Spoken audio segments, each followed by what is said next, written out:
माझ्या पुतण्याला पांढऱ्या घोडीवर सवारी करण्याची खूप आवड होती.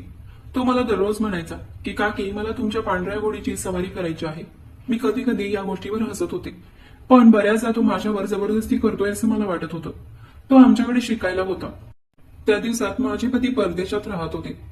माझा पुतण्या तरुण होता, परंतु हळूहळू त्यात बरेच बदल झाले. तो माझ्याजवळ येत असे आणि म्हणायचा, काकी मला तुमच्या पांढऱ्या घोडीवर स्वार व्हायचं आहे. पण मी त्याला लहान समजत होते. एक दिवस खूप जोरदार पाऊस पडत होता. त्याच दिवशी मी माझ्या नवऱ्याला खूप मिस करत होते. त्यावेळी पुतण्या माझ्या खोलीत आला आणि मला म्हणाला, आज काहीही करून मी तुमच्या घोडीवर स्वार होणारच. मग मी त्याला चेष्टेने बोलले, ठीक आहे, मग मी काय करावं अशी तुझी इच्छा आहे. त्याने पुढे जे काही केलं त्यामुळे माझ्या पायाखालची जमीनच सरकली.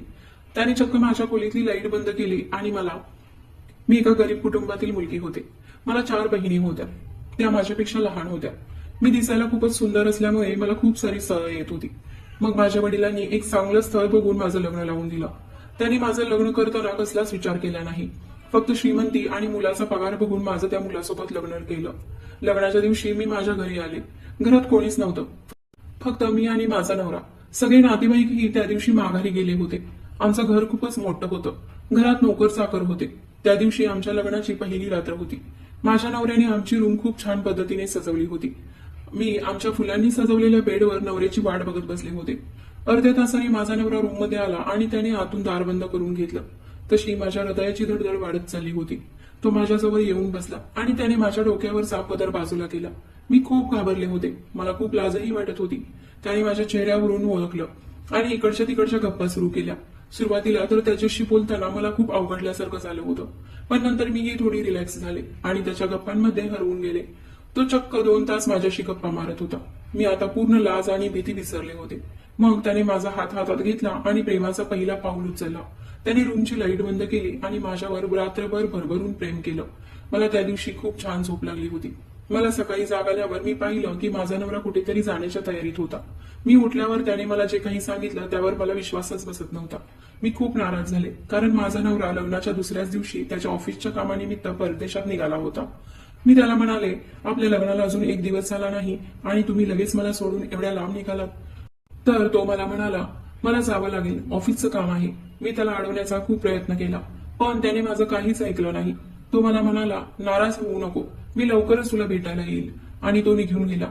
आता एवढ्या मोठ्या घरात मला एकटीला खूप बोर होत होतं, म्हणून मी घर कामात माझा दिवस घालवू लागले. आमच्या घराच्या मागच्या बाजूला घोड्यांचा तबेला होता. त्या तबेल्यामध्ये 3 घोडे होते. त्यातील एक पांढरी शुभ्र घोडी होती. मला लहानपणापासूनच प्राण्यांचा खूप लळा होता, त्यामुळे मी त्या घोड्यांमध्ये रमून गेले. मला खास करून ती पांढरी रंगाची घोडी खूप आवडत होती. तिचे डोळे निळसर रंगाचे होते. मी रोज सकाळी माझा आवरून त्या घोड्यांना चारा पाणी देण्यासाठी जायचे. थोडा वेळ त्यांच्यासोबत घालवून मी परत माझ्या कामाला लागायचे. असेच दिवस जात होते. एकदा मी घर कामात व्यस्त होते, तेव्हा अचानक दाराची बेल वाजली. मी पटकन जाऊन दार उघडलं तर समोर एक मुलगा उभा होता. तो खूपच हँडसम आणि स्मार्ट दिसत होता. तो खूपच तरुणही होता. त्याच्यावरूनच मी ओळखलं की तो माझा पुतण्या आहे, कारण मी त्याला माझ्या लग्नात पाहिलं होतं. मी त्याला आत यायला सांगितलं तेव्हा त्याने त्याचे भल्या मोठ्या 3 बॅगा आत ओढत आणल्या आणि सोफ्याच्या बाजूला उभ्या केल्या. मला काही समजलं नाही. तेवढ्यात माझ्या फोनवर नवऱ्याचा फोन आला, म्हणून मी गडबडीने फोन उचलला. तर माझा नवरा मला बोलू लागला, माझा पुतण्या अमर तिथे आज येणार आहे. मी त्याला म्हणाले, तो ऑलरेडी आला आहे. मग माझा नवरा म्हणाला, तो आता आपल्याकडेच राहणार आहे. आपल्या घराजवळ खूप अशी मोठी नामांकित कॉलेजेस आहेत. त्यातीलच एका कॉलेजमध्ये तो ऍडमिशन घेईल आणि तुलाही त्याची थोडी सोबत होईल. मी फक्त माझ्या नवऱ्याचं बोलणं ऐकत होते. माझ्या मनातील गोष्ट त्याला सांगूही शकत नव्हते. माझ्या नवऱ्याला हे कळत नव्हतं की मला त्याचा पुतण्या नाही तर तो हवा आहे. पण मी नवीन नवरी असल्यामुळे जास्त काही बोलू शकत नव्हते. मी माझ्या नवऱ्याचा फोन ठेवून दिला आणि माझ्या पुतण्याला त्याची खोली दाखवण्यासाठी गेले. माझ्या खोलीपासून 2-3 खोल्या सोडून त्याला एक खोली दिली. त्याला ती खोली खूपच आवडली. तो म्हणाला, काकी रूम खूपच छान आहे, अगदी तुमच्यासारखी. तो असं बोलल्यावर मला त्याचं खूपच आश्चर्य वाटलं, पण तो पुढे बोलूच लागला. म्हणाला, काकी तुम्ही खूपच सुंदर आहात. मी तुम्हाला जेव्हा तुमच्या लग्नात पाहिलं होतं तेव्हा मी तुमच्या प्रेमातच पडलो होतो. मी गालातल्या गालात हसले आणि त्याला म्हणाले, हो, पण मी तुझी काकी आहे हे देखील विसरू नको. तोही हसायला लागला आणि म्हणाला, हो काकी. मी त्याला म्हणाले, तू फ्रेश होऊन घे, तोपर्यंत मी तुझ्यासाठी नाश्ता बनवते. तो फ्रेश होण्यासाठी रूम मध्ये गेला. तोपर्यंत मी त्याच्यासाठी नाश्ता बनवला आणि आम्ही दोघांनी नाश्ता केला. नाश्ता केल्यानंतर तो घराच्या आजूबाजूला बघत होता. तेव्हा त्याला तो घोड्यांचा तबेला दिसला. त्याला ही घोडे खूप आवडत होते. तो लगेच मला घेऊन तिथे गेला आणि म्हणाला, काकी मला घोड्यांची सवारी करायला खूप आवडतं. खास करून ही तुमची पांढरी घोडी आहे तिची सवारी करायला मला खूप आवडेल. ती खूपच आकर्षक आहे, अगदी तुमच्यासारखीच. तेव्हा मी त्याच्याकडे पाहिलं तर तो माझ्याकडे तिरक्या आणि घाणेरड्या नजरेने बघत होता. पण मी त्याला लहान समजून चेष्टेत म्हणाले, चालेल, मी कधीतरी नक्कीच तुला घोडीची सवारी करेन. त्यानंतर तो रोज माझ्या मागेच लागला की काकी मला कधी घोडीची सवारी करणार आहात. मला तुमच्या पांढऱ्या घोडीची सवारी करायला खूप आवडेल. तुम्ही कधी मला पांढऱ्या घोडीची सवारी करणार आहात. पण मी त्याचं बोलणं चेष्टेने घेत होते. एकदा अमर मला म्हणाला, मी आज ऍडमिशन घेण्यासाठी कॉलेजमध्ये जाणार आहे. दुपारी उशिरा घरी येईल. त्याला मी ठीक आहे असं म्हणाले. घरातली सगळी कामं झाल्यानंतर मी थकून दुपारी थोडी विश्रांती करण्यासाठी रूममध्ये झोपले होते. तेवढ्यात मला कोणीतरी जवळ आल्याचा भास झाला, म्हणून मी दचकून उठले आणि मागे वळून पाहिलं तर चक्क अमर माझ्या बाजूला उभा होता आणि तो माझ्या उघड्या कमरेकडे बघत होता. मी त्याला म्हणाले, काय काम होतं. तेव्हा तो मला म्हणाला, काकी मला चहा करून द्या ना, मला गरम गरम काहीतरी हवं आहे. त्यावेळी तो माझ्या सगळ्या शरीराकडे निरखून बघत होता.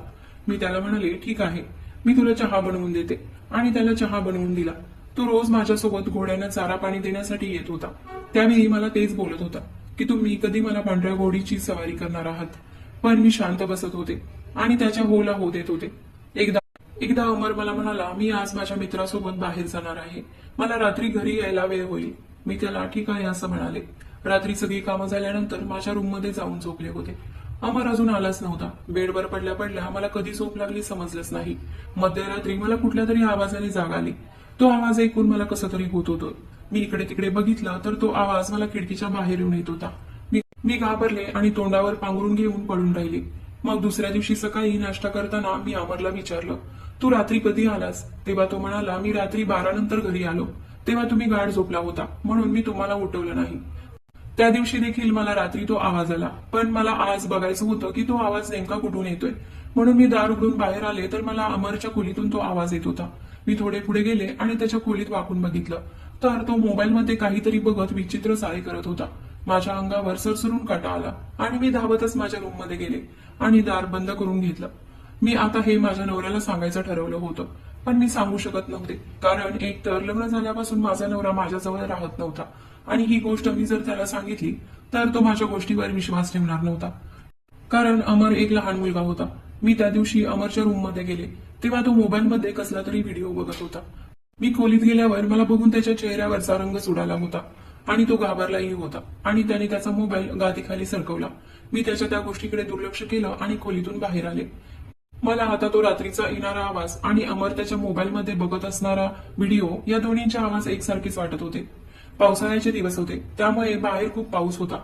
त्या दिवशी अमर घरातच होता. दुपारचं जेवण झाल्यानंतर आम्ही दोघेही आपापल्या रूममध्ये आराम करण्यासाठी गेलो होतो. तेवढ्यात मला अमरच्या खोलीमधून तोच आवाज येऊ लागला, ज्या आवाजाने मला कसं तरी होत होतं. मग मी त्याच्या रूममध्ये गेले आणि त्याला म्हणाले, अमर, हा कसला आवाज येतोय. बघू मला तुझा मोबाईल दे. काय बघतोय तुझ्या मोबाईलमध्ये.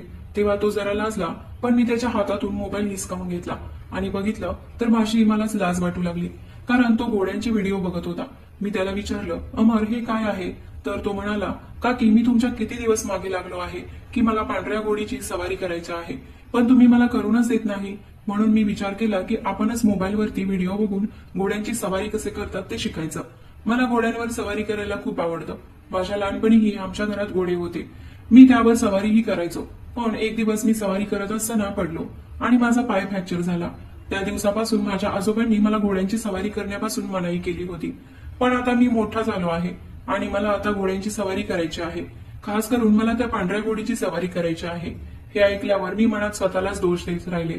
मी म्हणाले, जर मी अमरबद्दल चुकीचं माझ्या नवऱ्याला बोलले असते तर किती मोठा अनर्थ झाला असता.